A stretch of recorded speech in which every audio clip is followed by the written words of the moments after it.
Good evening, everyone. We'll, Good we'll, evening, Good ma'am. evening, ma'am. we'll wait a few more minutes to see if there are more people coming because I think people may have waited and then left the session.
We'll wait till 5:10 just to be sure. Another 2 more minutes. Oh, there are 23 of us. Okay. Then I suppose we can start. Okay. So today I wanted to discuss one area where are there any disputes that should not be taken for mediation? And if so, why? We started the discussion in the last class a little bit on this. There are three sort of ways in which I would look at excluding disputes for mediation. One is contextual. That is, in a given mediation, if we think that this is a dispute or these are parties or this is an issue which cannot be taken for mediation, then we don't proceed with that mediation, and can we draw some principles on what this could be. So typically these are relative or contextual issues, which is like if you think that there is a tremendous imbalance between the parties where you think one party is not able to communicate effectively, not able to negotiate effectively, um, this may not be a dispute that should be mediated. So this is heavily contextual, and it requires sort of a careful assessment of what needs to be done.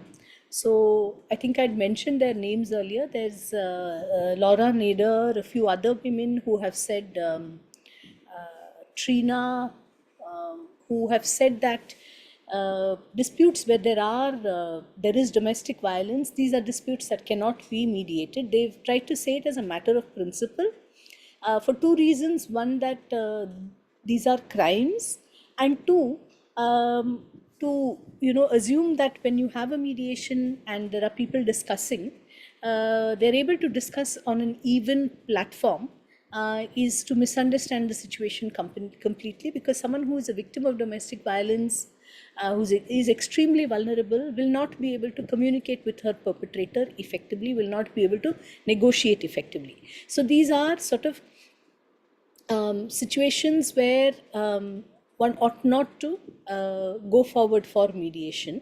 Another example of this is in the Ireland Mediation Act that we saw. The Ireland Mediation Act in Section 3(1)(g) talks about disputes that are not covered by the Ireland Mediation Act and cannot be taken for mediation. One is proceedings against the state in respect of alleged infringements of fundamental rights and freedoms of a person. So it says, the law says that this cannot be taken for mediation, but more to the point on contextual or relative relationship between the parties. it says that proceedings under the Domestic Violence Act cannot be taken for mediation. And in 3(1)(I), it says proceedings under the Child Care Acts 1991 to 2015 cannot be taken for mediation. So this is the individual case. Circumstances may be such that you think that it may not be a good idea, it may not be wise, it may not be prudent to proceed with the mediation.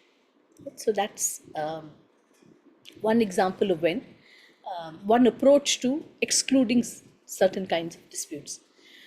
The second kind of approach to excluding certain disputes are that mediation is a private dispute resolution process, and what are the principles that we can draw where certain disputes will not be taken for mediation. We are not in this case identifying types of disputes as much as laying down principles where disputes ought not to be resolved through a private dispute resolution process.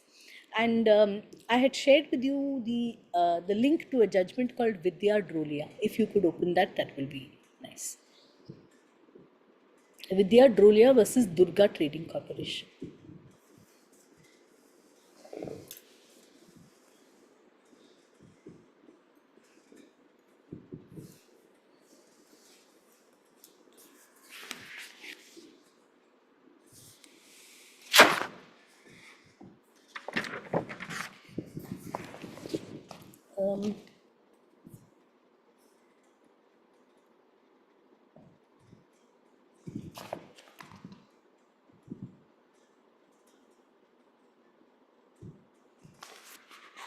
Please let me know when you have it.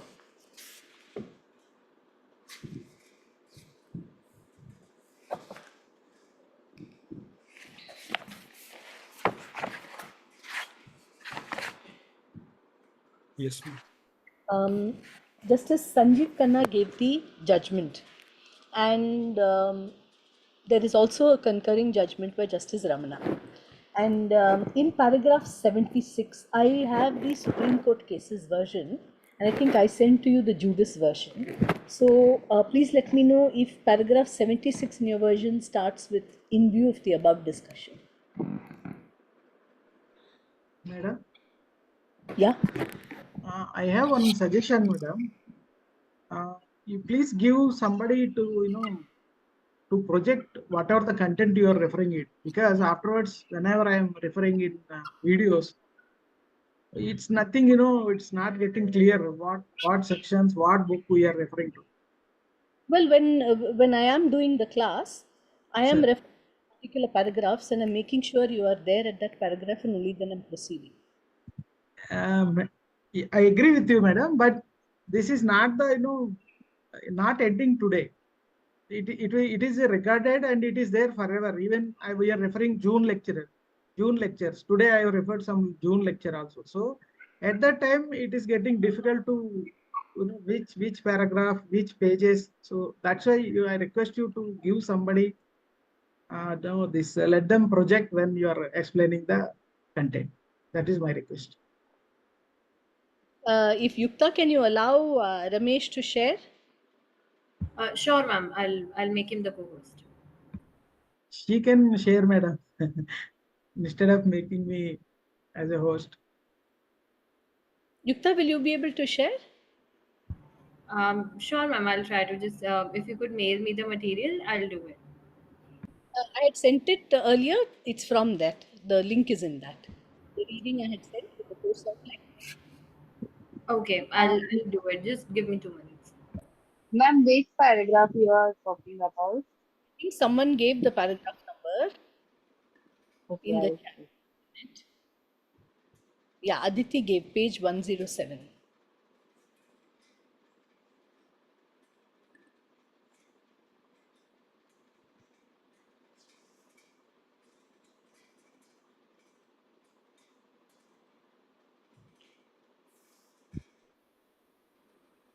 Ma'am, if you could speak the next line, because 45, 47, 49, and 98 start with "in view of the above." 4 paragraphs. Next. Okay. It has, in view of the above discussion, we would like to propound a fourfold test for determining. Here, it is para number 45. 5.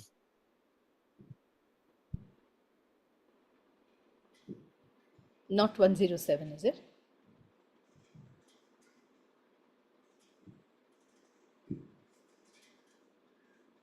Okay.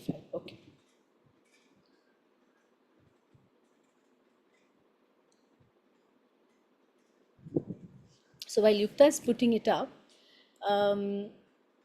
this is a judgment in which paragraph 60 of the PDF with me.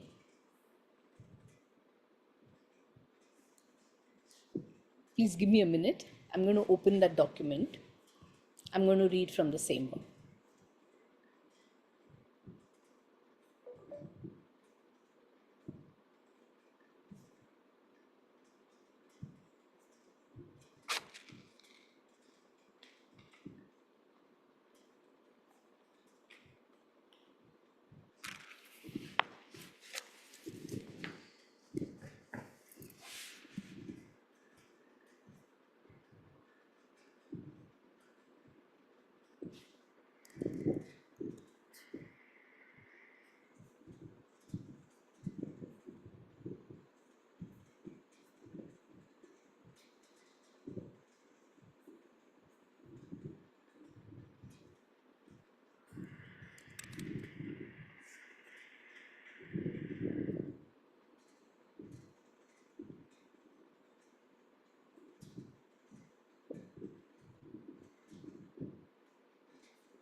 It is para 45.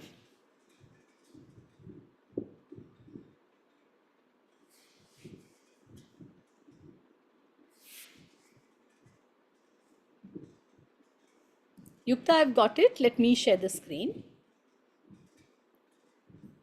Yukta? Yes, ma'am. I'll make you the post.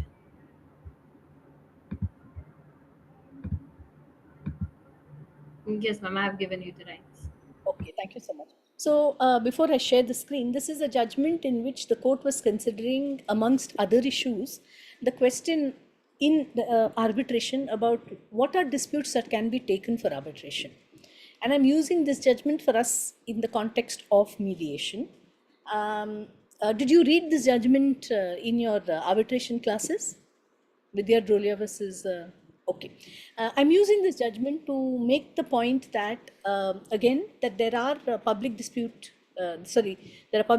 resolution processes such as courts, and there are private dispute resolution processes like arbitration and mediation, where public don't come into to participate or to see what has happened. You don't know what happens on a hearing to hearing basis, except what is probably recorded by the arbitrator or by the mediator in the order or the minutes respectively. And then you have a certain conclusion. But what this conclusion is in the arbitration, which is an arbitration award, in mediation, which is a mediated settlement agreement, takes us to a situation where this is like a conclusion of the dispute. In arbitration, it is an arbitral award. There are very limited grounds on which you can question it or challenge it. This is now binding on all the parties to the arbitration. And in the case of mediation, we saw that now the Mediation Act says it is as good as a decree of a court, and you can execute it immediately. Now, when you're having a private dispute resolution process where there is limited oversight, even in terms of procedure, it's not as strict or as detailed as it would be in the case of a court, then we should be very careful what disputes we're sending to this place.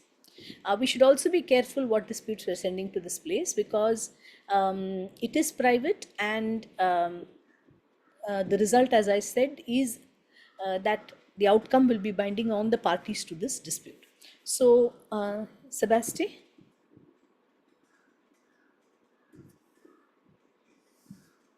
Sebastian, your hand is raised.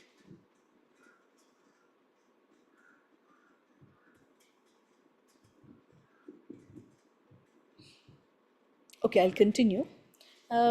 So in the context of arbitration, the court went into the question of, and this is something that they have gone into in several judgments earlier, what are the kind of cases that can be settled, what can't be settled, what are the cases that can be taken for arbitration, cannot be. So in Vidya Dolia, they went into this question, and after considering other judgments of the court, of courts in similar situations earlier, the court comes to a conclusion that these are the kind of judgments that cannot be taken for arbitration. And I would submit that the same principles can be applied in the case of mediation as well.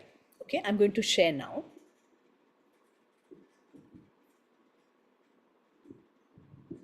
Are you able to see?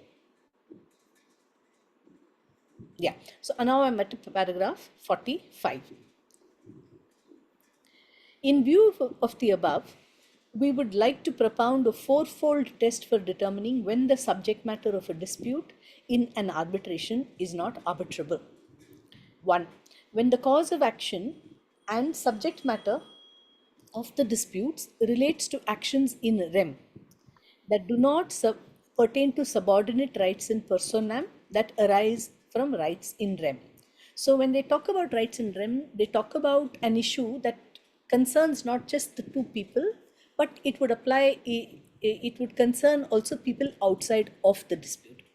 Rights in personam are my right against you, your right against me. Okay, so those are rights in personam. Rights in rem are our rights against the entire world. And therefore, we don't take for mediation or for arbitration. The court here is talking only about arbitration. Disputes where the subject matter relates to a right in which people outside of the dispute would be concerned about, would be interested in. They go on to give examples and I'll read that.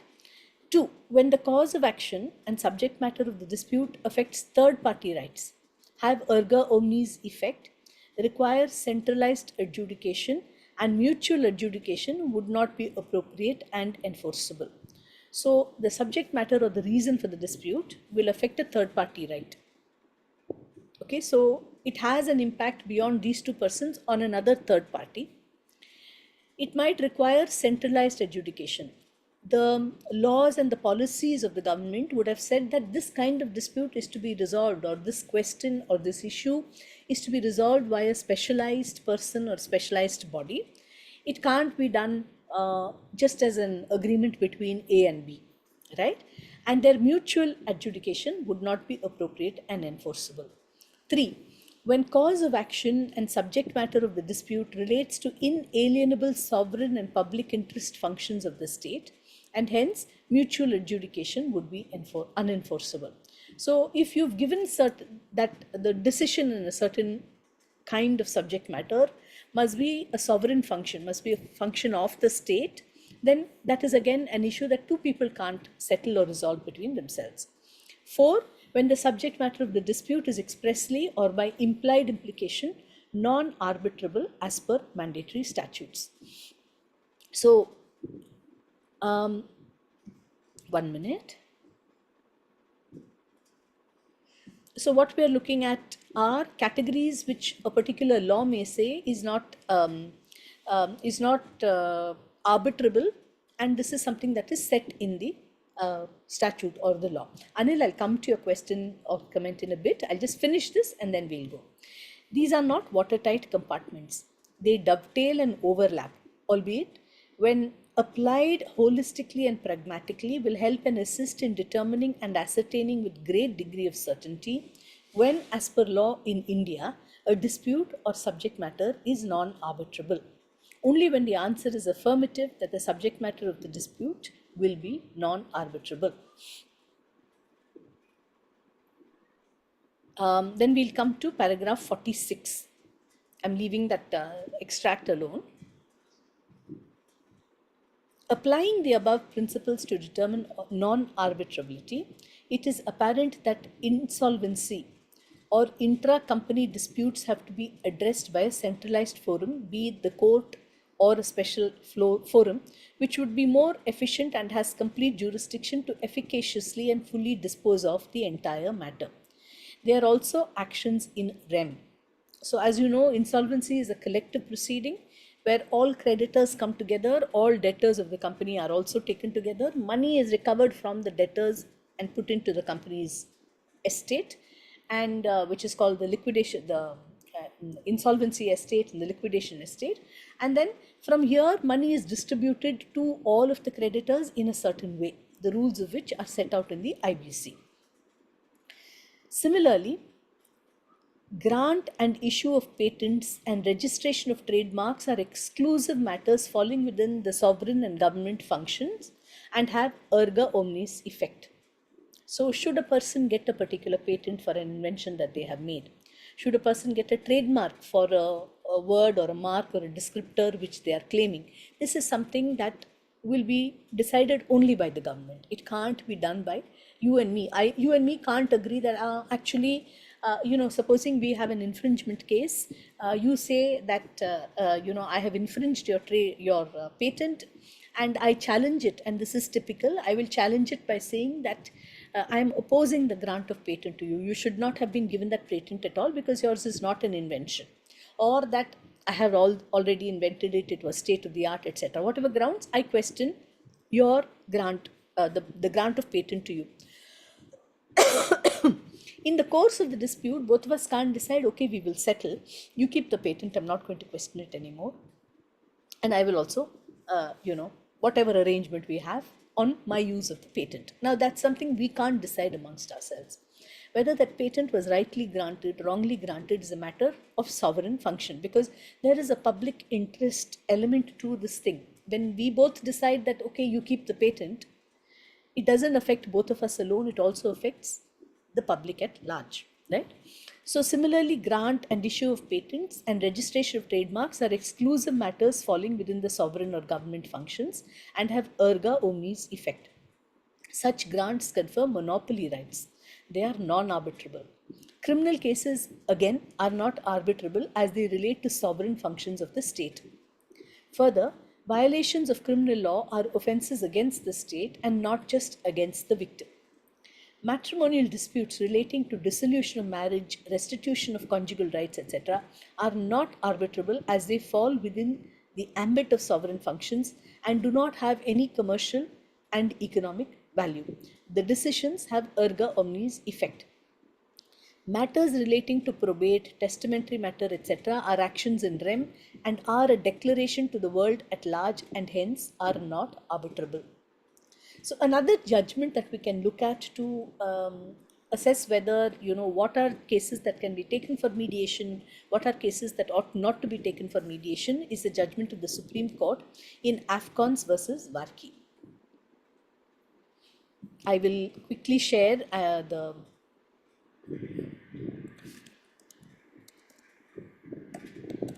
we won't discuss it, but the court has similarly made set out principles where they say that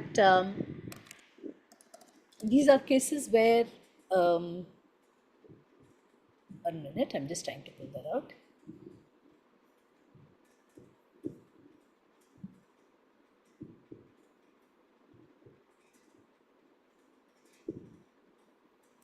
This is in India Qanun.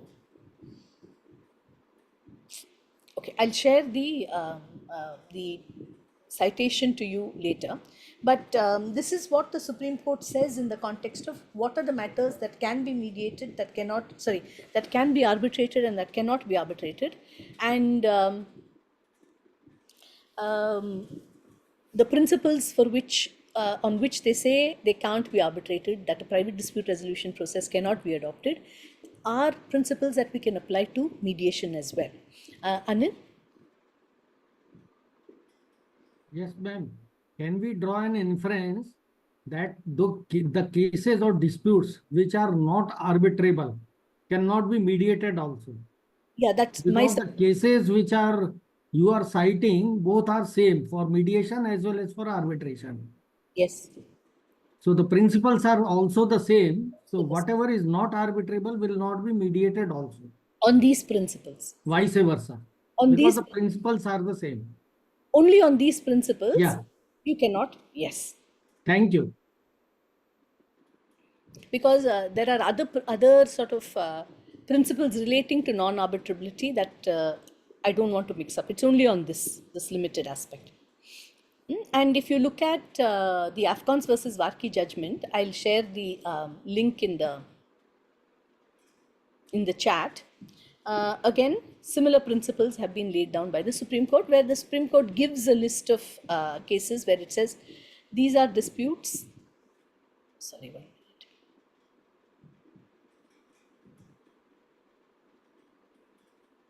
These are disputes that that the courts under Section 89 of the Code of Civil Procedure can refer to mediation, and cases where they can't refer to mediation.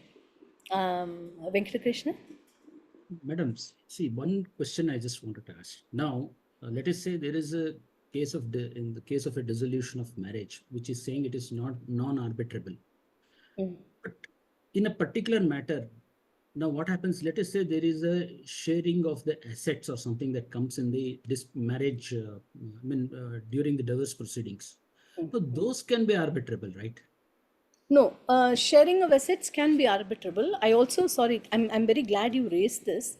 In a matrimonial dispute, you can take it for mediation. Yes, That's but right. you cannot conclude it. You need to take whatever your agreement is to court. The court will follow the steps under the matrimonial, the family courts will follow the steps under the matrimonial law, and will see whether, so if your law allows you to file a mutual consent, you can file a mutual consent. They will, and you tell the court that you have resolved all the matters, and then they will grant a mutual consent, or they will pass a decree in terms of what the terms of settlement are. But you cannot, the matrimonial proceedings have to go to court, and therefore you cannot take it to an arbitrator. I can get an arbitrator. See, the thing is, an arbitrator can't decide what the distribution of assets. If you look at what can be arbitrated under the Arbitration Conciliation Act, it does not exclude this. Okay, but an arbitrator cannot decide how matters need to be distributed between a husband and a wife.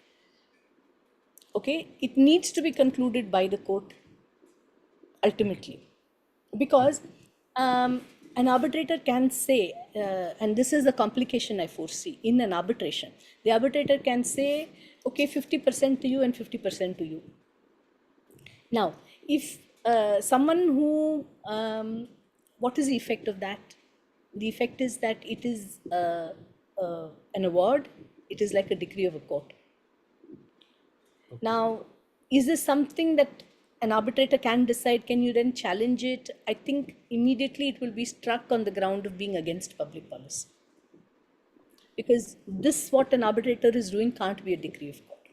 Similarly, in the mediation, you can make all arrangements, but you still have to take it to court to break off your marriage. Okay. It's the very purpose of dispute resolution is not there. Is not there, yeah. Yeah, I got it. Thank you. Anurag? Ma'am, I would like to add that maybe there is a difference between arbitration and mediation. The cases which are fit for the two purposes, like matrimonial, patent cases are also tried in mediation regularly.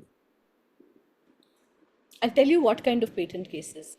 So when Yes, you look at the paragraph that they are referring to, when you see, I mean, I did see in the newspapers that there has been a settlement in a patent matter between two companies.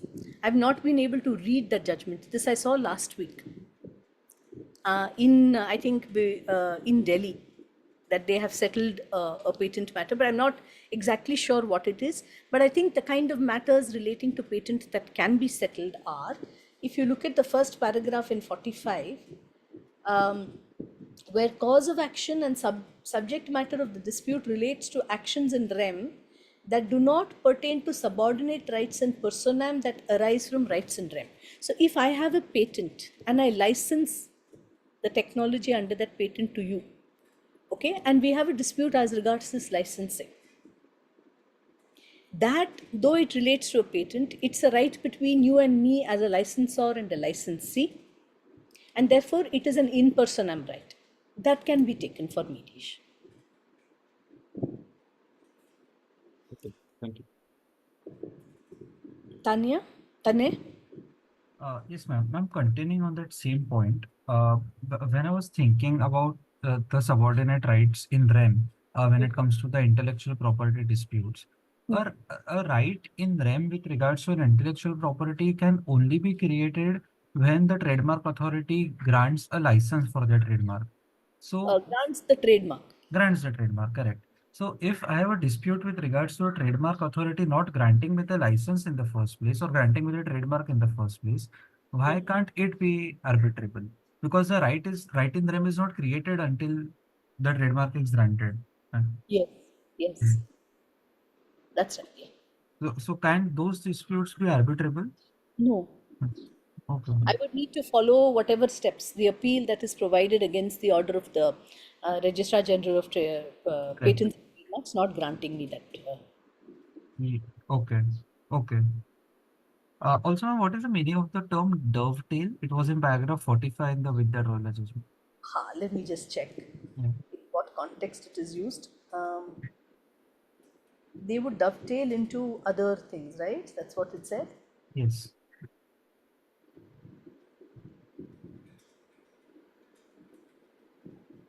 Now, they dovetail and overlap. So they fit into one another, Okay. they overlap. Yeah. Understood. Do look it up. I'm using it in context. I'll do that. Aman, do you think that if there are certain disputes which are the purpose why these disputes are non-arbitrable because they have rights in them and then there is an erga omni character that follows. And it needs to be made known to the world at large. Do you think if arbitration awards, if they are made public when it comes to these disputes, it would solve the problem which we are having or solve the No. I think the reason why it is called a right in rem or it is an ergo omnes effect is that the impact of this decision is not limited to these two persons. It affects persons outside these two persons. It's not about publication at all. Right, right. But what I was saying is if they make the award publicized, then an arbitrator will perform the same role as what a court does. He would be deciding. What? No. So let me give you an example of, say, let us take probate. Yes. That is just the point, Tanay, that the arbitrator does not perform the same role as a court. Now, let's take the case of a probate. Yeah. Or let us, probate. Now, there are certain properties that have been left in a will. The person needs to, in certain places in India, if it relates to immovable property, needs to file the will in court and get the court to approve of that will and say, okay, I'm granting a probate in respect of this will.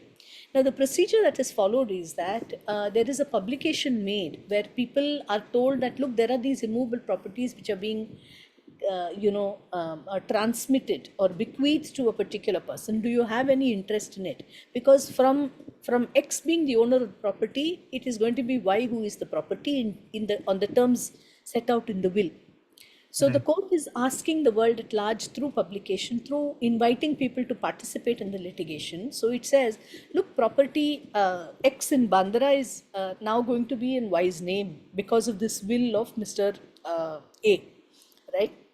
So if anyone has an interest in this property, please come to the court and let me know what your interest is.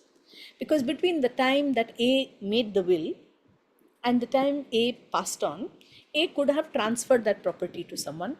A could have gifted it, A could have mortgaged it. We don't know. Correct. So now if you understand now the ergo omnes effect, it's not just a matter of A giving it to Y. So property between A and Y, it's a transaction between them. No, the public are also interested in it.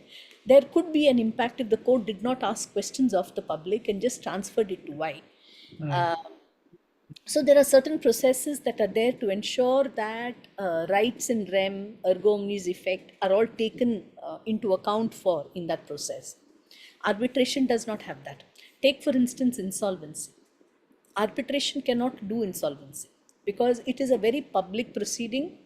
It impacts rights of many people. It stalls or puts in abeyance certain litigation, certain claims, everything. So it is structured in a certain way with certain powers to the court, certain powers to certain parties, certain rights to different parties. And so an arbitrator simply, hypothetically, you could have an arbitrator saying, okay, I will call, or a mediator saying, okay, not a mediator, but an arbitrator saying, okay, I'll call all these people, let them come let them say what they have to say. Let them put their whatever monies are owed by the company to them. Let them give that information to me as an arbitrator. Let all the creditors come. Let them show if they are secured or unsecured. So hypothetically, yes, an arbitrator may be able to do this, Right. right? But this is a private process. How well does the arbitrator do it? If you look at it in the larger framework of what the let's just take part 1 of the Arbitration Act to make it simple. If you look at the entire framework of part 1 of the Arbitration Act, matters are done on the basis of agreement. Jurisdiction is conferred only on the basis of agreement. They are not bound by the Evidence Act or the Civil Procedure Code. They will pass an award. They need not even, they decide the procedure, or the parties can decide the procedure. So when you have so many, and what they decide is like is an arbitration award, very limited grounds to question it. So you cannot put these kind of proceedings, which are so public in nature, which other people will have an interest in. We need to sort of make sure that anyone who may have any interest in this proceeding gets information about this proceeding, is able to participate in the proceeding. So if you see, for instance, a corporate insolvency resolution process, the first thing that they do is they put out an advertisement. Public notice is the first thing they do. As soon as they admit, appoint an interim resolution professional, notice, publication, so that anyone who might be interested, wherever they are, will get this information. So you can't have the arbitrator doing something like this in a very private dispute resolution proceeding. Another example is oppression and mismanagement cases. So these are cases, these are petitions that can be filed by shareholders, where they feel that another set of shareholders or another shareholder is mismanaging the company, or is not giving effect to the rights of the first shareholder. They can file a case. And the powers that the NCLT has is very extensive. They can amend the constitutional documents of the company. They can wipe out some shares through reduction of capital. They can do many, many things. These are powers that the arbitrator simply cannot exercise, because these are statutory powers given to a particular tribunal. So those are matters that you can't take for arbitration, because the right place is here. The kind of powers that are exercised are here. Understood. Right? So that's the idea behind this. Thank you. Okay, so this is the second sort of approach to disputes that can't be mediated, where on a matter of principles, you set principles and you say, does it fit within this principle? Then it cannot be arbitrated. If it falls out of it, then it can be arbitrated. So that's the second approach. The third approach is prohibiting mediation of certain kinds of disputes through a statute or through fiat, saying if a law will in a particular context say these are the issues or the problems that can arise in this law, I'm not going to allow it to be mediated. This dispute cannot be mediated. You can say in individual statutes. And if you look at the Mediation Act,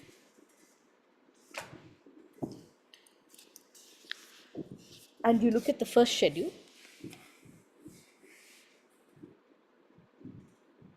as well as section 6,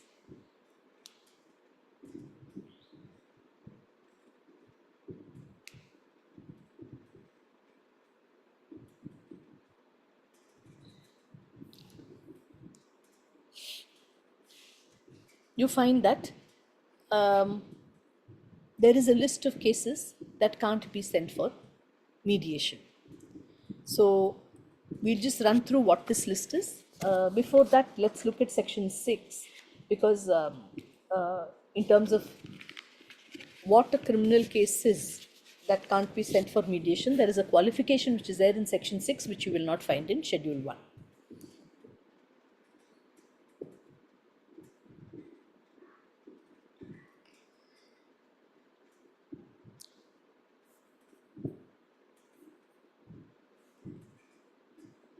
So section 6, subsection 1, a mediation under this act shall not be conducted for resolution of any dispute or matter contained in the indicative list in first schedule. So this is just indicative. The central government can add more items to this list. provided that nothing contained herein shall prevent any court, if deemed appropriate, from referring any dispute relating to compoundable offences, including the matrimonial offences which are compoundable and pending between the parties, to mediation. So, if you look at Schedule 1, that talks about all criminal offences can't be sent for mediation, but the qualification for that is in this proviso that you can send criminal matters which are compoundable for mediation. Provided further that the outcome of such mediation shall not be deemed to be a judgment or decree of court referred to in subsection 2 of section 27 and shall be further considered by the court in accordance with the law for the time being in force. So if you have, say, let us say check bouncing cases, those are criminal cases, they are compoundable cases. Simply because parties have settled that dispute after mediation and they've entered into an agreement doesn't mean the end of the matter. You need to take it to that criminal court which was hearing the check bouncing complaint, and the court will pass directions in terms of what the settlement agreement is. So they need to be satisfied and they will need to pass orders as they think it is appropriate, the magistrate. Now, what are compoundable cases? Now, under the Criminal Procedure Code, and now it is the Bharatiya Nagarik Suraksha Samhita, I think. Yeah, Bharatiya Nagarik Suraksha Samhita. I'm again sharing on the chat the link to the section that I'm going to refer to.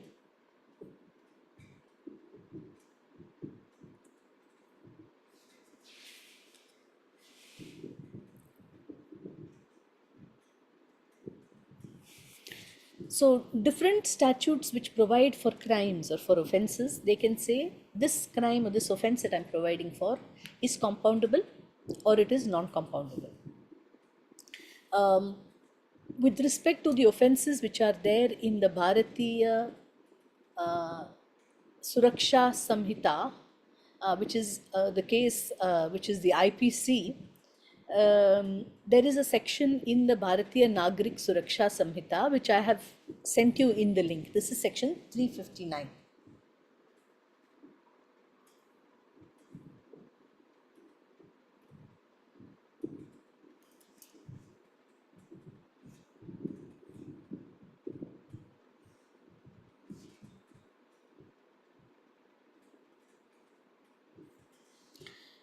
What section 359 does is it talks about compounding of offences. It divides the offences that are set out in the IPC or the Bharatiya Nyaya Sanhita, and it divides them into three categories. The first category are a list of certain offences which are compoundable offences, which means that the parties can settle the case themselves. Okay, once they settle the case, they can withdraw the complaint from the court. So if you look at 359 subclause 1, these are offences like which can be compoundable, which means we settle and we withdraw the case.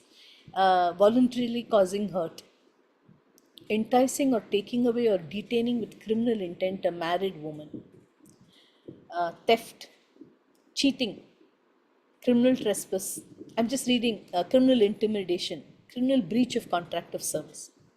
So these are sort of offences where you can settle and withdraw the cases. The second category of cases are the cases which are in subsection 2 of section 359. These cases are compoundable, but when you settle the complaint involved in this case, you must get the permission of the court. The court will look into it and decide whether the complaint can be withdrawn or not.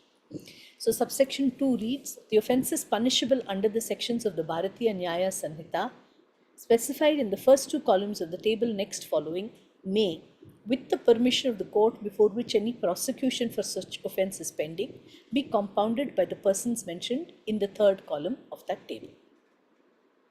Okay, so bigamy, for instance, is compoundable with the consent of a certain person. The offence can be compounded, but the court must also approve. You need to get the permission of the court before the court says, okay, I am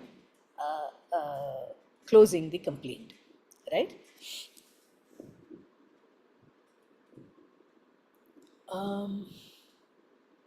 Insofar as, and then if you can look at subsection 8 of 359, the composition of an offence under this section shall have the effect of an acquittal of the accused with whom the offence has been compounded.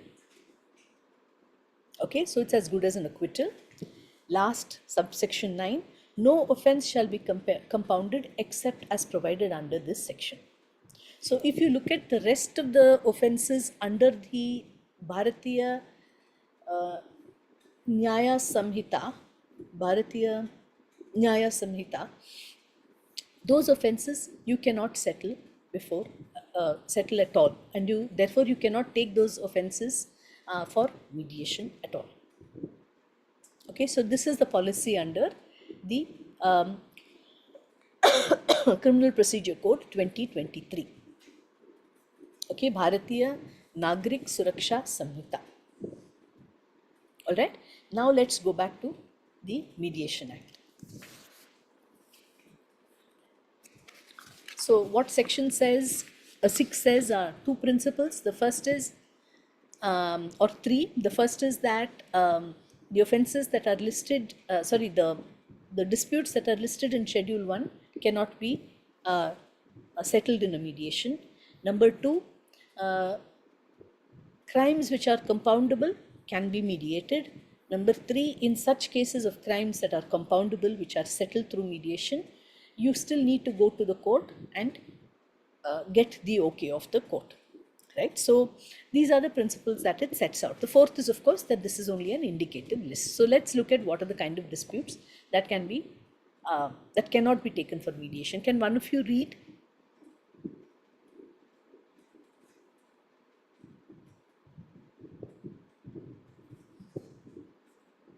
Read aloud. Schedule 1 of the Mediation Act.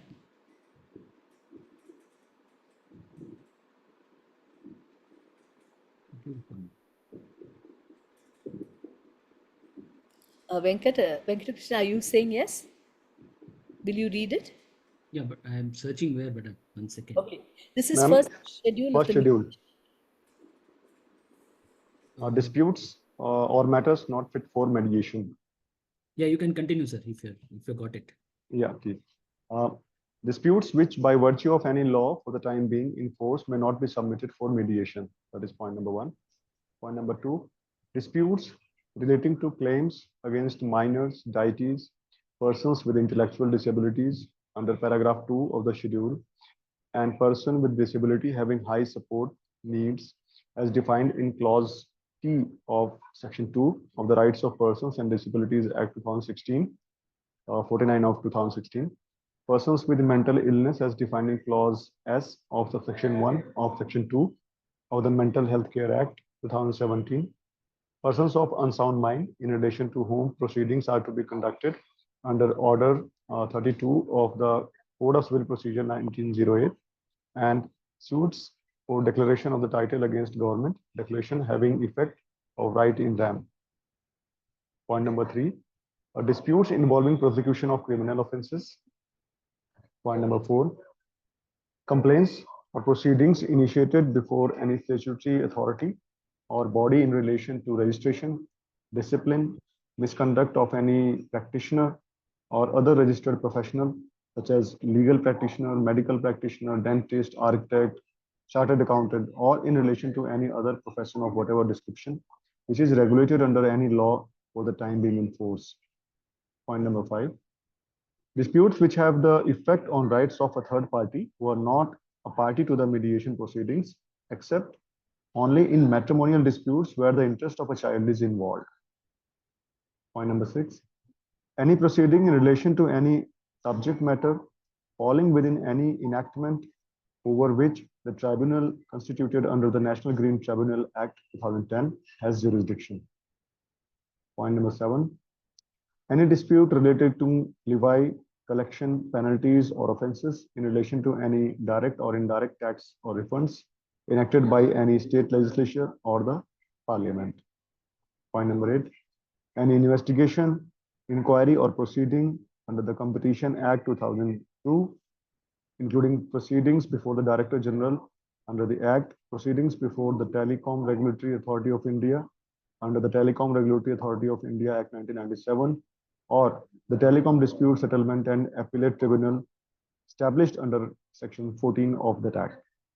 Point number 9, proceedings before appropriate commissions and the Appellate Tribunal for Electricity under the Electricity Act 2003. Point number 10, proceedings before the Petroleum and Natural Gas Regulatory Board and appeals therefrom before the Appellate Tribunal under the Petroleum and Natural Gas Regulatory Board Act 2006. Point number 11, proceedings before the Securities and Exchange Board of India and the Securities Appellate Tribunal under the Securities and Exchange Board of India Act 1992. Point number 12, land acquisition and determination of compensation under land acquisition laws or any provisions of law providing for land acquisition. Point number 13, any other subject matter of dispute which may be notified by the central government. That's all the first schedule. Thank you so much. So when you look at the kind of disputes that are listed here, you see that some relate to persons who are vulnerable, and they may not be able to negotiate themselves. You could probably have a best friend who is negotiating on their behalf, but the policy under the law seems to believe that this is something that the court must have oversight over.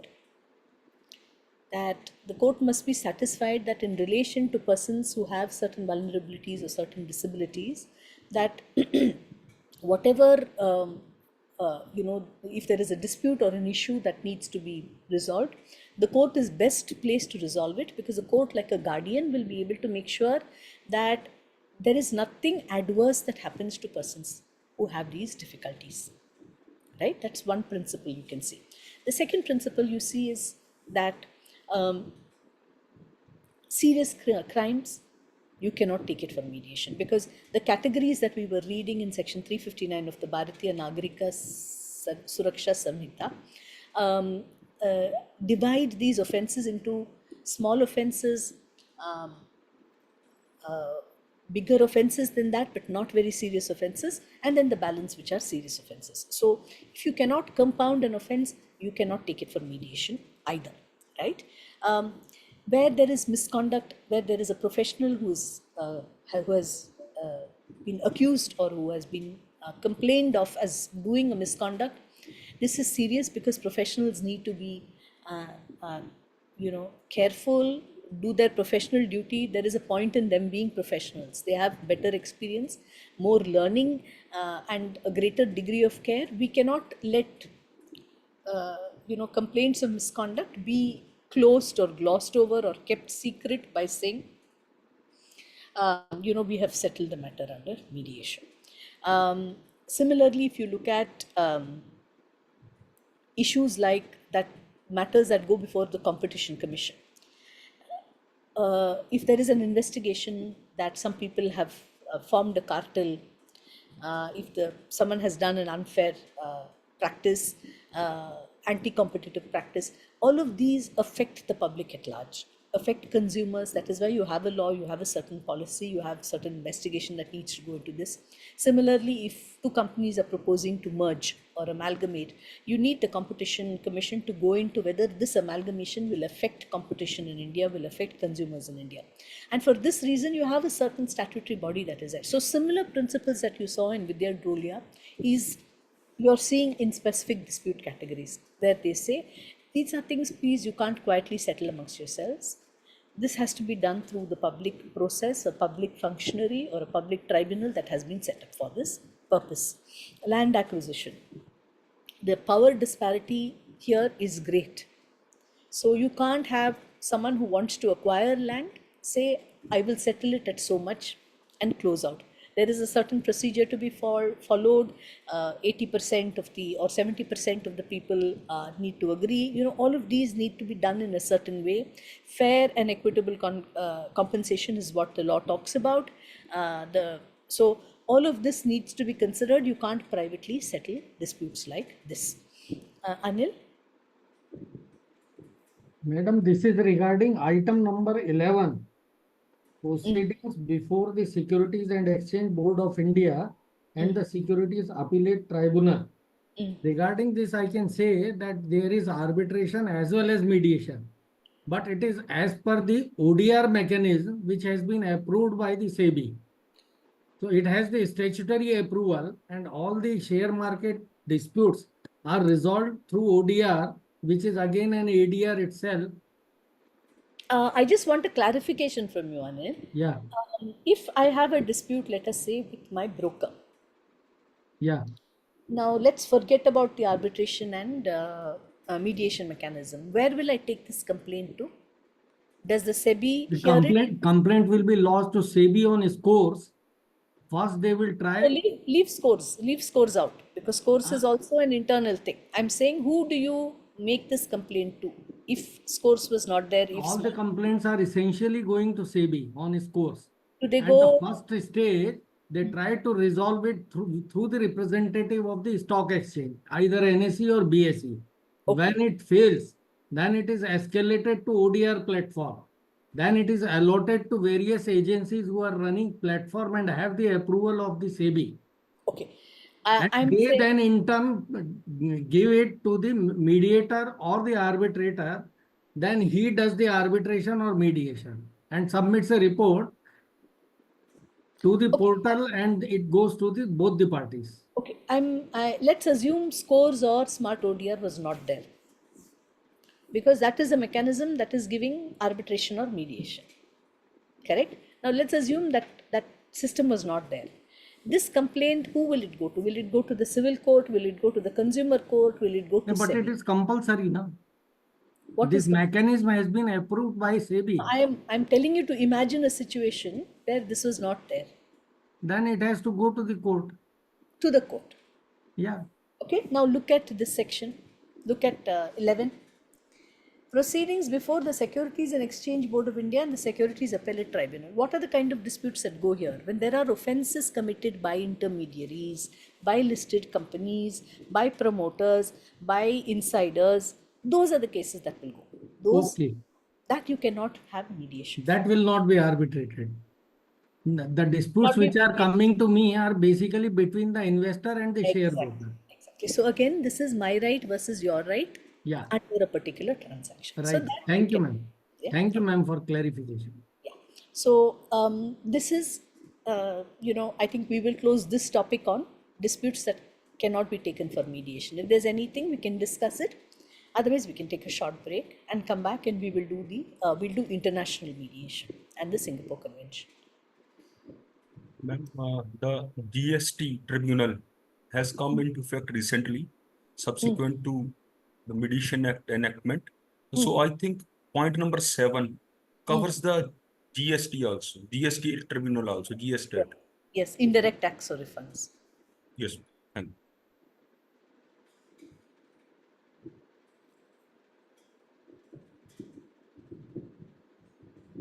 Okay, shall we come back then at about say Ma'am? 6? Sorry. Ma'am, can we discuss about the maritime disputes which can be mediated in the later session? We can talk about it now. Can you tell me a little more about it? I'm not Hello? that familiar with maritime disputes, so if you can give me a context, then I'll be able to answer. So ship arrest cannot be taken. The supply contracts and the all the ancillary contracts can be mediated, right? So on an individual arrest, of course, I think it's only the court that has the power to do it. When you say supply contracts, it's a one-on-one contract, or because once it is arrested, then it becomes a collective proceeding, no? As I So understand it, yeah. if there is no arrest also, there are similar May I know proceedings who's like speaking? Sorry, hello, may I know who's speaking? it's Swati. Yeah, Swati. Ma'am, if at all there is no arrest also, there are frequently on-board proceedings for bunker supplies and for salvage, towage, any supply contracts or the crew maintenance, crew operations which take place on board. They have separate contracts for that. So that those cases can be mediated, right? I think that can be. It's a one-on-one. It's my right against your thing. Yes, it can be. But my understanding is that if a ship has been arrested, then they call all claimants against that ship to come and may place their claims. Am I not right? Yes, ma'am. Though that I'm not sure will be can be mediated, because then it becomes a collective proceeding. Okay, okay. Thank you. Thank you. Keshav, you had your hand raised. Yeah, ma'am. I wanted to ask, so we have a list of all these matters which cannot be mediated, correct? Hmm. Does there any way government has that power in the current form, whether they can say they can include certain matters for mediation despite they being in Schedule 1? No, I don't think they can do that. The statute has said this, so I don't think they can do that. They can only add. Okay, sure. Okay, so we'll rejoin then at 6:15 and look at international dispute resolution. Thank you.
Shall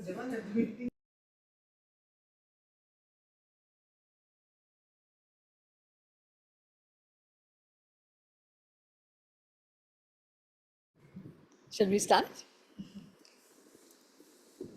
Okay, so now we're going to talk about international mediation. Under the Mediation Act, there is a definition and there are a few provisions that relate to international mediation. And we look at that first and then see how our law deals with international mediation. So I think we start with this sort of understanding or this presumption that if the subject matter involves more than one country, or if the people involved in the dispute involve more than one country, then that would be an international mediation, right? So let's look at Section 2 of the Act and what it says about international mediation.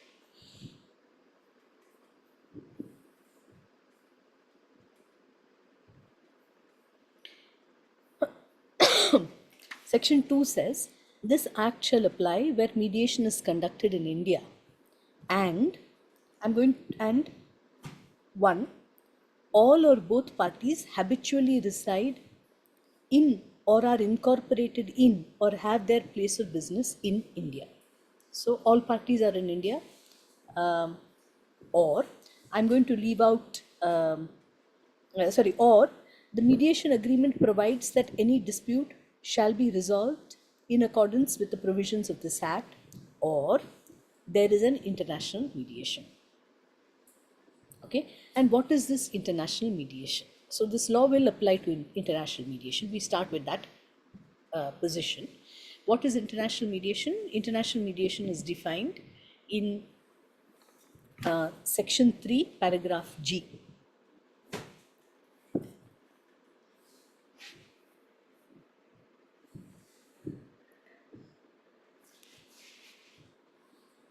International mediation means mediation undertaken under this act and relates to commercial disputes. So it's when it says international mediation under this law, we must just add the word commercial. So it deals with international commercial mediation, okay, and relates to a commercial dispute arising out of a legal relationship, contractual or otherwise, under any law for the time being in force in India, where at least one of the parties is an individual who is a national of or habitually resides in any country other than India, or a body corporate including a limited liability partnership of any nature with its place of business outside India, or an association or body of individuals whose place of business is outside India, or the government of a foreign country. So the definition of international under this Mediation Act is that at least one person must be outside the country.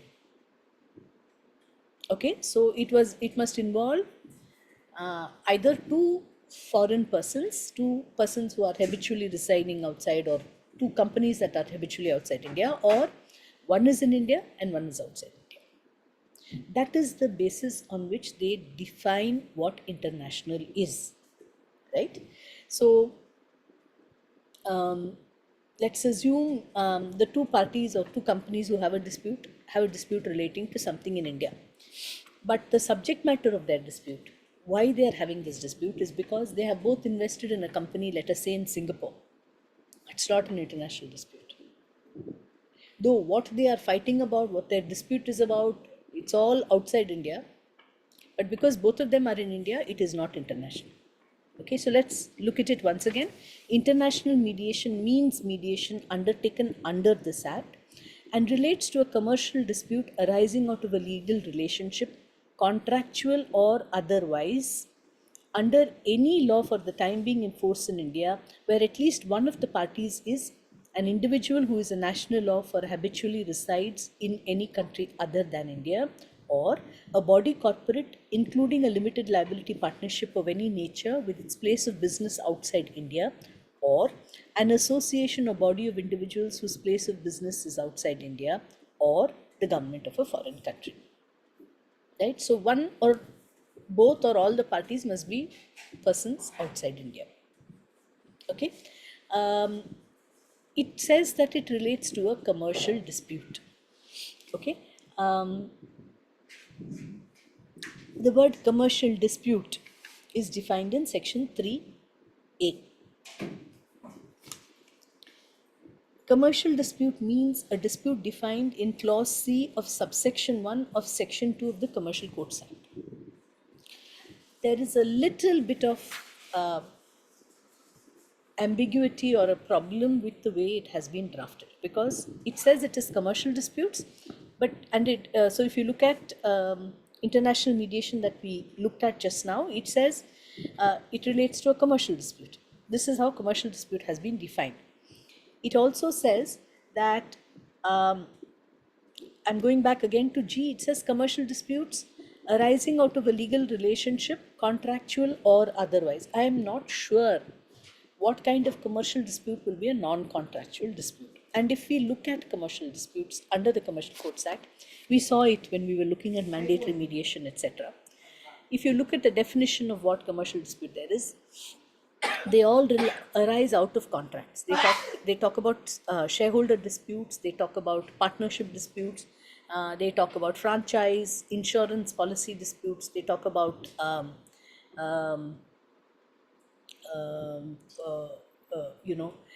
sale agreements, right? So these are all the disputes that the Commercial Codes Act defines as disputes. And when we are looking at international mediation, because it is using the expression relates to a commercial dispute that has been specifically defined in this law, we are confining ourselves to disputes that come under commercial disputes as per the Commercial Disputes, as per the Commercial Codes Act. Okay, so if it is international, if it is commercial in this nature, this law will cover commercial disputes. Now, will cover international commercial mediation. Now, if there is an international commercial mediation and that takes place, in India, this law will cover it, right?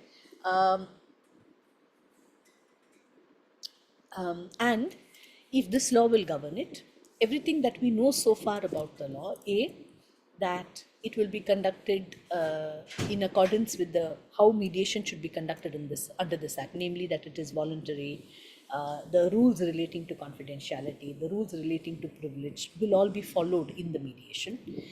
Number two, when there is a settlement agreement, and you can choose your own mediator, whoever that is. A mediator has to be completed within the time limit that is set out in this act.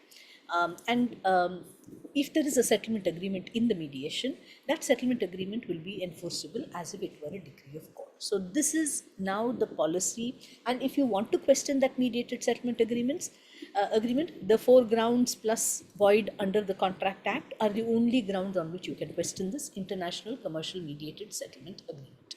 So this is the policy insofar as international mediation is concerned under the Mediation Act 2023. Any questions so far? Anything that you want to discuss until now?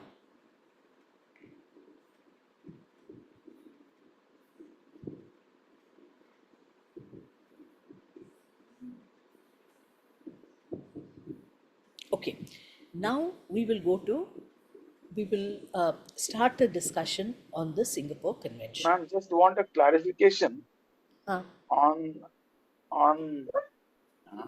definition on this G. Yeah. It refers to under any laws for the time being in force in India. So this commercial dispute should be under any laws which is in force in India, because once it is an international contract, the laws applicable may be of any other country. Yeah. So what is the relevance of that wording under any laws for the time being in force in India? It is a legal relationship which is contractual or otherwise under any law for the time being in force in India. Recognized, a legal relationship that is recognized by any law in India. That foreign law may be applicable to it is a different point, and we'll come to it. I'm going to start with that, in fact. Right? But this is a legal relationship that is recognized or allowed for under any law in force in India.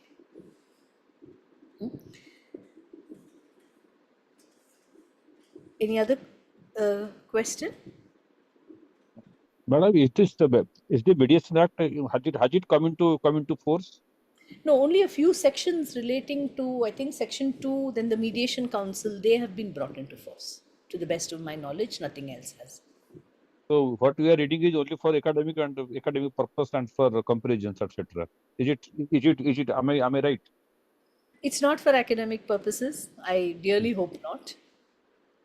See, the reason why they're doing it, I think, in parts is because if you look at the Mediation Council of India, and if you look at Section 52, the Mediation Council will make regulations. If you see the subject matter of all the things that they have to provide for regulations, right, you, in order to give effect to a lot of the provisions, the fact that it is institutional mediation under this law, for all of this, they will need to make all these regulations, right? So I think it is more a question of the government wanting everything to be prepared and ready before they start rolling out the law.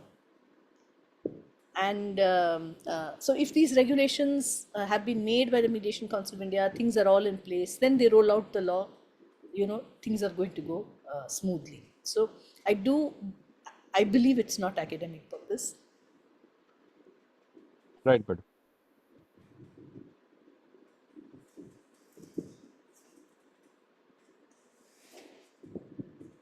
Okay. So if you can now open the Singapore Convention.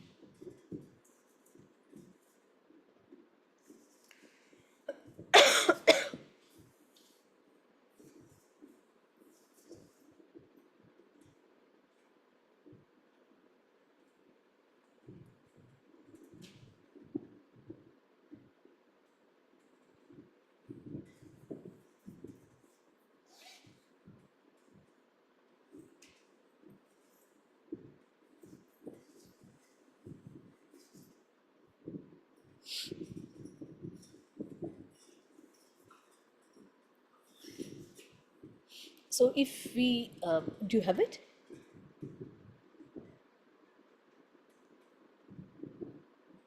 Okay, I will share the screen in a moment, but before I do that,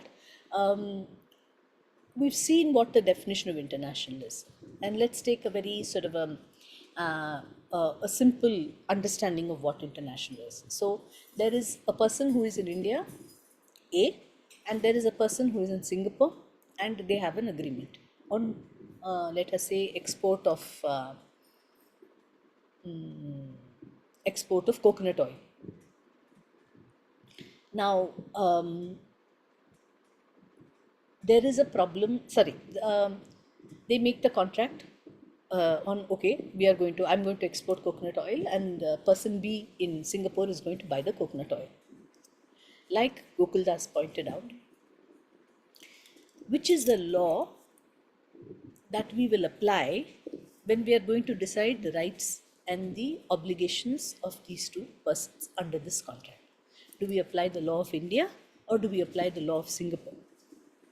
There is something called the Convention for International Sale of Goods, but let's keep that aside. Supposing both have entered into this agreement, the question that comes into being is, do we apply this law, Indian law, to decide what their rights and responsibilities are, or do we apply the Singapore law? If someone doesn't supply, if someone does not make the payment, under which law do we raise the dispute or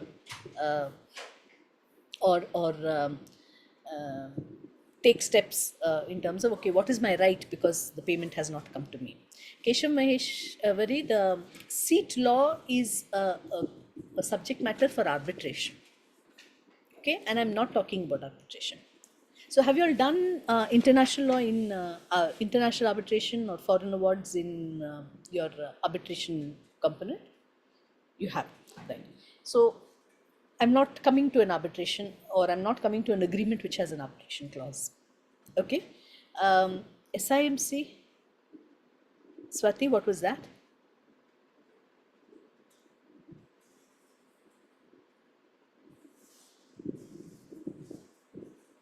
Okay, so the question then will be, which is the law that we need to apply? Now, the second question that comes in a situation like this, when A is in India and B is in Singapore, is if we have a dispute, if we have a problem, one person has not done what they're supposed to do under the contract, to which court do we take this dispute? Do we go to the courts in Singapore or do we take it to the courts in India? Okay. And the third question that arises is, let's assume A decides to take the dispute to the court in Chennai, and the court in Chennai listens to the case, hears the case, and gives a decree against B. What can A do with this judgment? Can A take it to Singapore and enforce it? Will the courts in Singapore actually look at this, accept this decree and say, okay, we are enforcing this decree? What can A do? Actually, Singapore is a wrong example because they have reciprocity of judgments between India and Singapore. But let's say it is the USA. Will the court in the USA, to which B belongs, consider this judgment and say, look, there is a judgment against you, B, please pay up the money as per the judgment? Do they recognize a foreign judgment? That's the third question that comes into play. Now, under private international law, under certain conventions that have been attempted to be made as standard rules,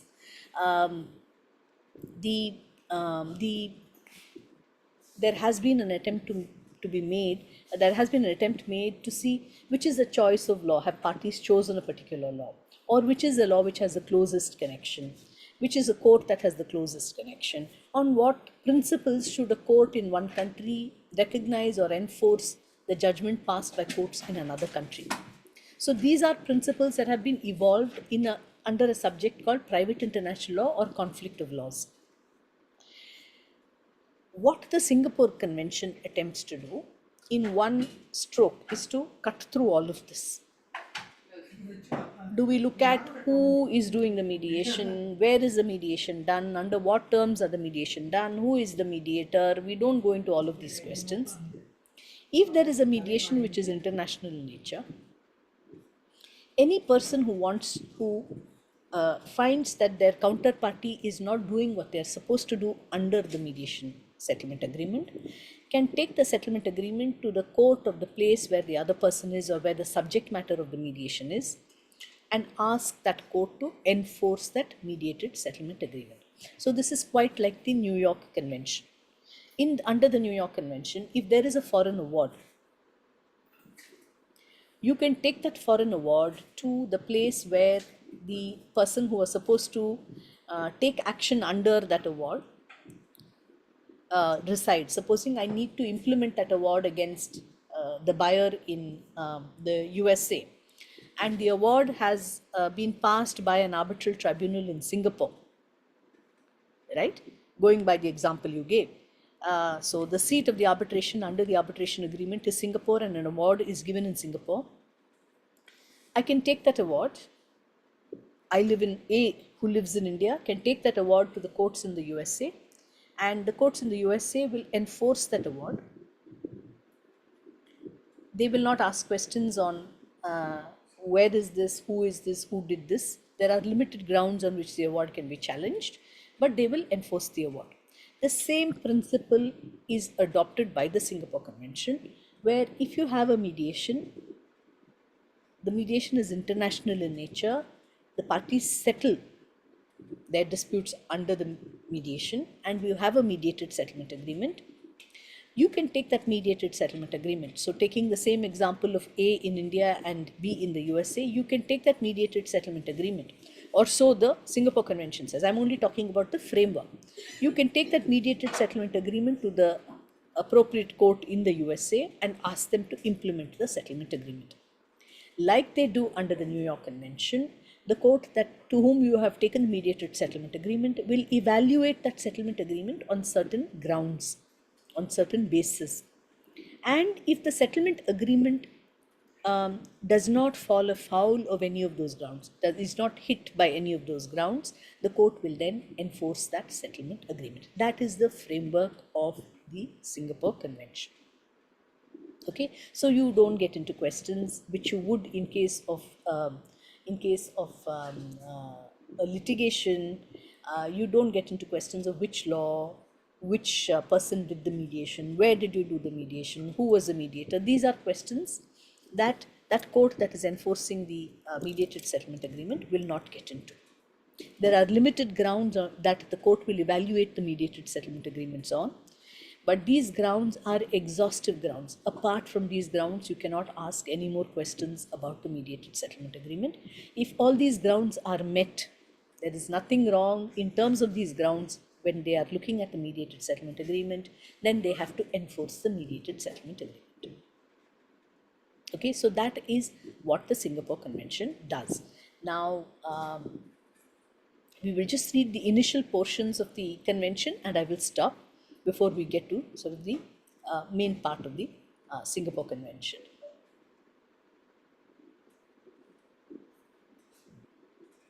So just give me a minute, I'll open it up. And then.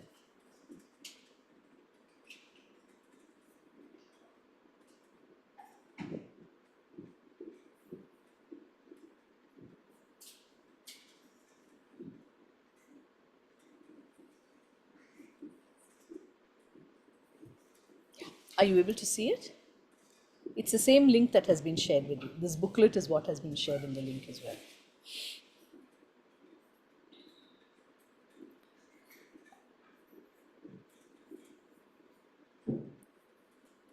So you have a United Nations in a special body which is called the United Nations Commission on International Trade Law, UNCITRAL. You may have come across it in the context of arbitration as well.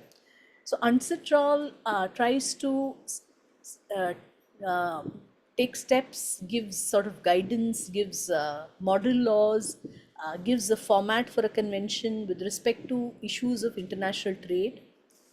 And the idea is that we standardize rights, standardize procedures, so that there is a harmonization of how international trade is conducted. People are not confused about, is it my law, is it your law, is this how we will do things. So a lot of private international organizations as well as the UNCITRAL have taken steps to make things more harmonious, more uniform amongst countries. So in 2014, the United States said, so the UNCITRAL works through 3 working groups, and these working groups have representatives from all countries, from non-governmental organizations, from research groups, from think tanks. They all participate, and a subject is given to the working group, and the working group will get into sort of discuss, research and do work. And supposing it's about, in this case, they were given the task of looking at international mediation and how settlement agreements should be enforced. So working group 2 went into this question. This was on a reference by the United States of America. From 2014 to 2018, they deliberated on this. They meet twice a year. One meeting is in New York, another meeting is in Vienna, and then they discuss and they try and arrive at a common sort of, what shall I say, common minimum agreement amongst all the countries on what the instrument should be. Should it be a guidance note? Should it be a convention? Should it be a model law? And then it is adopted by the United Nations General Assembly. So they worked till 2018, and then they had a convention, the text of a convention as well as the text of a model law for what we do with international mediations, right? So this was given to the United Nations General Assembly. The United Nations General Assembly approved of the convention and the model law, and it was opened for signature in August 2019 in Singapore. Singapore said, we would like, given Singapore's interest in dispute resolution, especially international dispute resolution as well as local dispute resolution, they were very interested in this exercise. In fact, someone from the Ministry of the Singapore government, the Ministry of Law and Justice, or the Ministry of Law from the Singapore government, was a person who in fact chaired many of the sessions of the working group. So they said, look, we would like this convention to be named Singapore Convention. The United Nations agreed, and this is called the Singapore Convention. But its long name is the United Nations Convention on International Settlement Agreements Resulting from Mediation. So this was opened for signature in Singapore in August 2019. 53 countries signed at that point in time. There are many more countries that have signed it now. India was one of the early signatories, but India has not ratified a convention. So under international law, simply signing a convention is not enough. You should ratify the convention. When you ratify that convention, you need to take steps depending on what your domestic law framework is. You need to take steps to make it a part of your domestic law. So we have not ratified the convention yet. Okay. And after signing the convention, we brought out the Mediation Act, and you saw the provisions relating to international commercial mediation, which is here. Okay. So let's go through briefly the initial portion of it, and then I will stop and we will continue in the next class. So if you go to Article 1, this is in page 9 of page 3, internal page 3, the pagination is at the bottom.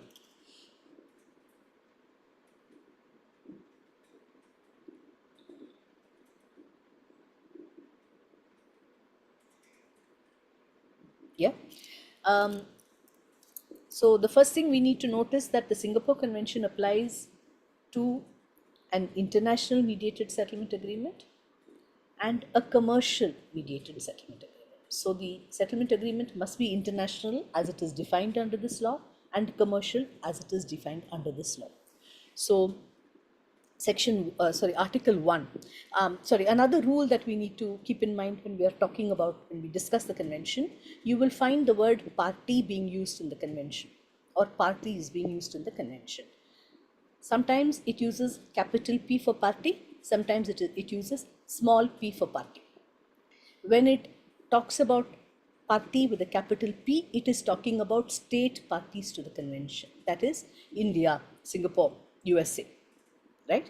When it uses a small p parties in the convention, this is parties who have a dispute, who are using mediation to settle a dispute, people like you and me. Okay, so that's the difference. When you read the convention, please keep this distinction in mind. So Article 1, this convention applies to an agreement resulting from mediation. So the starting point when this convention has its use or will apply is there has been a mediation and there is a settlement agreement. Before that, this convention will not apply. It does not have any business with any mediation process. What happened in the mediation?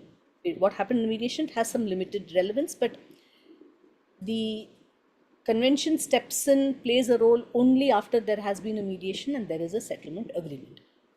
So this convention applies to an agreement resulting from mediation and concluded in writing by parties to resolve a commercial dispute. So it must relate to a commercial dispute, and they call it the settlement agreement, which at the time of its conclusion is international in that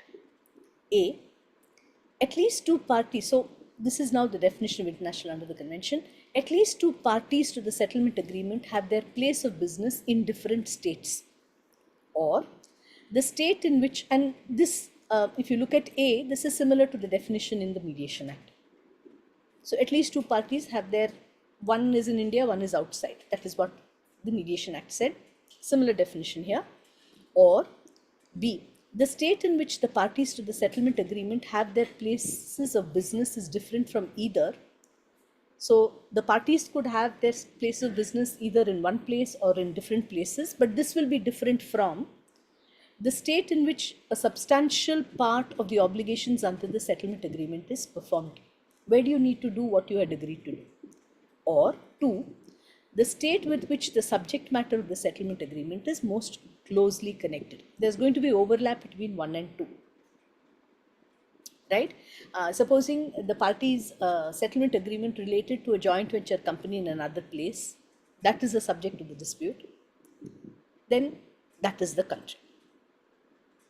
Okay, so this is how international is defined. Either parties are from different places, or the subject matter and the parties are different places, or the obligations to be performed are in different places from the parties, right?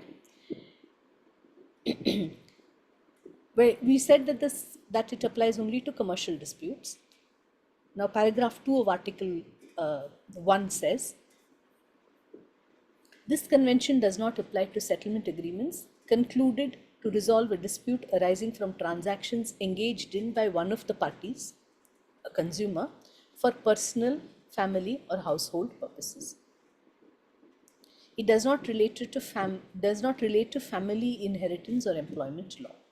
Any reason why it doesn't cover these kind of disputes?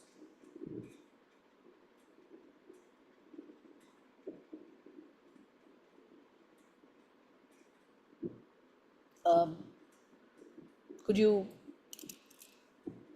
do you wonder why this has not been included? What could be the reason why they've not included? For instance, consumer dispute. I buy a laptop online from Amazon. It's supplied by a vendor. It's available only in the US, supplied by the vendor. There is a problem. We settle through mediation, but I can't use the Singapore Convention. Any reason why I should not be allowed to? Yeah. Madam, because Singapore Convention is trying to cater to trade matters, not to individual personal matters. That is why. That's the first. That's the most important. Because UNCITRAL is concerned only with that. The second reason why these are not covered is because if it is family or inheritance or even employment, depending on the socio-economic context, you can have different kinds of laws, different kinds of rights given to certain groups of people. You could have cultural reasons why a dispute, say, under inheritance or family is dealt with in a certain way. So if you are to look at standardizing something like that or making a uniform sort of law for things like this, it's going to get very, very complicated, because for socio-economic reasons, countries may have laws that protect certain groups of people, may recognize certain groups of people as vulnerable. Their capacity to enter into a settlement agreement, the law may give certain protections to those people, saying, below a certain threshold, you cannot settle in a particular way, or you cannot have your rights undermined below a certain threshold. So it becomes extremely complicated. And we don't want to standardize something that has its roots in different countries, following norms that have socio-economic, historical contexts. We don't want to interfere with that. We don't want to try and standardize that, because we'll only be creating more problems. That is why they choose what is a set of transactions or a set of legal relationships if it is commercial. That is, I enter it into this transaction for a commercial purpose, and the other person also enters into the transaction for a commercial purpose. We deal with that. There, at least there is some level of equal playing field. We don't need to worry too much about, is there a vulnerable party, is there a stronger party, those kind of things. This is a commercial transaction for both of them, and therefore it's easier to harmonize or have uniform norms on mediation and mediated settlement agreements. Right, so that's the reason why 2 says this. Paragraph number 3, this convention does not apply to settlement agreements that have been approved by a court or concluded in the course of proceedings before a court, and that are enforceable as a judgment in the state of that court. So if there have been court proceedings and there was a settlement agreement that arose out of it, the court has approved of that settlement and now that can be enforced as if it were a decree of court. So if we take court annexed mediation, for instance, there is a funnel that happens. So there is a case filed in the civil court, it goes from the civil court, it is referred by the court to mediation, mediation takes place, it comes back to the court approves of the mediated settlement agreement and passes a decree. That will not be covered, because that has its own way of recognizing and enforcing the settlement agreement. A court has already put its stamp on it, has involved itself with it. We are not going to concern ourselves with this, because you have other conventions, other norms on recognizing judgments of court, recognizing judgments of foreign courts. There are principles, there are judgments, there are conflict of law rules around all of that. So we don't want to interfere with that, is what Ancetral says, and therefore they keep that out. B is settlement agreements that have been recorded and are enforceable as an arbitral award. So if there is a settlement agreement, parties take it to an arbitrator who says, okay, this is your award on agreed terms.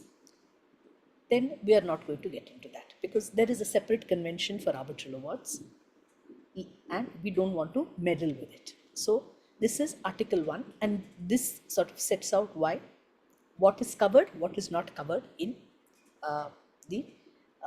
under the Singapore Convention. I am going to read Article 2, just a portion of it, and then we will stop for now and get to the rest of it later. Article 2, Sub-Article 2, a settlement agreement is in writing if its content is recorded in any form. The requirement that a settlement agreement be in writing is met by an electronic communication if the information contained therein is accessible so as to be usable for subsequent reference. So if I send an email with the settlement agreement, the other person says, I have got it, thanks. What you have set out as our settlement agreement is in order. That's fine. But there must be some sort of document that confirms that yes, this is now the terms. It can't be hanging, right? The third paragraph is the definition of mediation.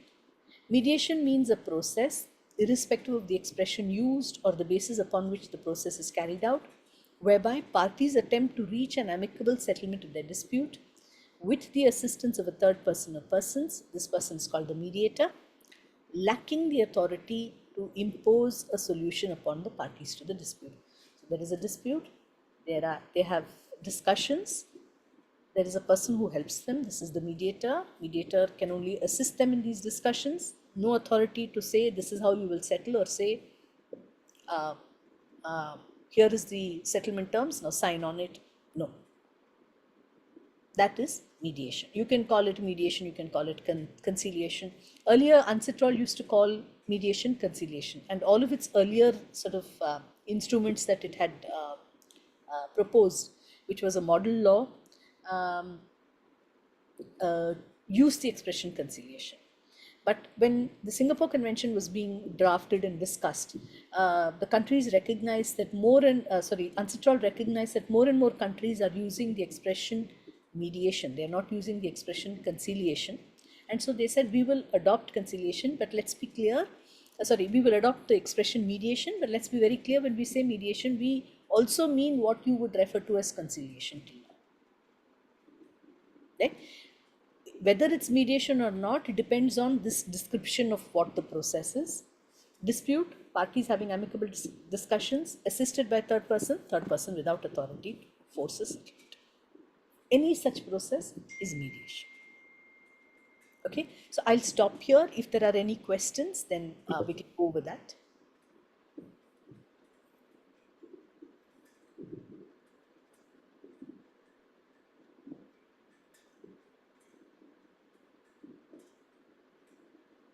Okay, so we'll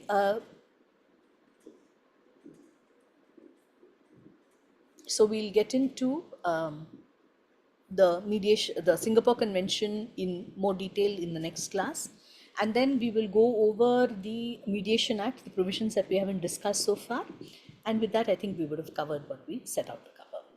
Right? So we don't have class tomorrow. We will meet again next Saturday at 5. Thank you very much. One, a little confusion, it's just clarification. So under Irish law, or this thing, Singapore Convention. Hello, ma'am, can you? Keshav, yeah, tell me, Keshav.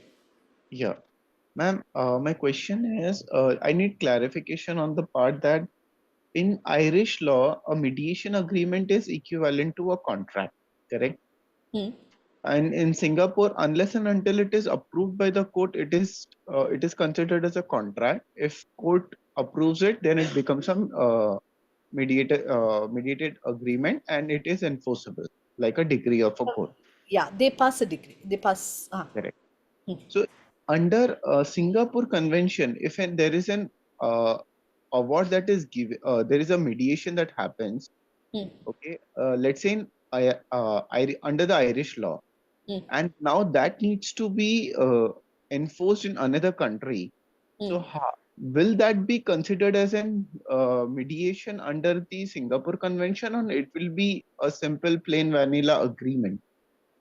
So this is an agreement that is there in Ireland or Singapore?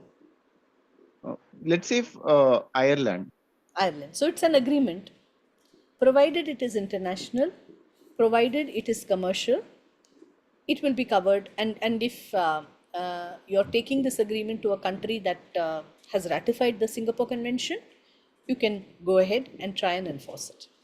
So effectively, even though it is considered as a plain vanilla agreement in Ireland, in countries like India or any country which has ratified Singapore Convention, it will be like a decree of a court and will be enforced. No. We'll discuss what it is.